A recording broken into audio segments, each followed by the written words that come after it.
महाराष्ट्र शरद पवार की राष्ट्रवादी कांग्रेस पार्टी में बंटवारे की अटकलें चरम पर है। कयास लगाए जा रहे हैं कि शरद पवार एनडीए के साथ जा सकते हैं, लेकिन अब शरद पवार ने खुद आगे आकर तस्वीर को साफ कर दिया है।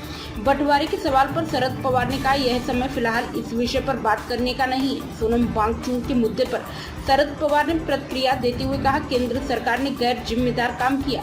उन्होंने कहा कि वांगचुक का मुद्दा पार्लियामेंट में उठाएंगे। यह आंदोलन खत्म नहीं हुआ है। दिल्ली में जो अनशन चल रहा था उसमें मांग थी कि शिक्षा मंत्री इस्तीफा दें।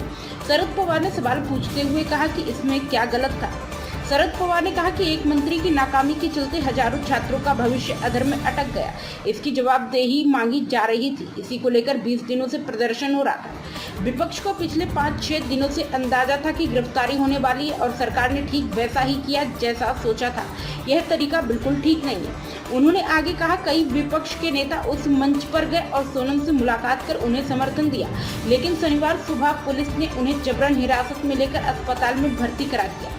सोनम वांगचुक के अस्पताल शिफ्ट होने के बाद कहा कि यह मुद्दा खत्म नहीं हुआ है, आंदोलन आगे भी चलता रहेगा। किसानों की कर्ज माफी के मुद्दे पर एनसीपी एसपी प्रमुख शरद पवार ने कहा, सरकार ने नई तारीख दी है। राज्य सरकार को पहले घोषित समय सीमा का पालन करना चाहिए था। अब जब सरकार ने नई समय सीमा दी है तो हम तब तक इंतजार करेंगे। किसानों को कर्ज से मुक्ति दिलाना हमारी सर्वोच्च प्राथमिकता है। अगर सरकार कर्ज माफी लागू करती है तो हमें कोई शिकायत नहीं होगी। हालांकि अगर वह ऐसा करने में विफल रहती तो हम राज्यव्यापी आंदोलन शुरू करेंगे।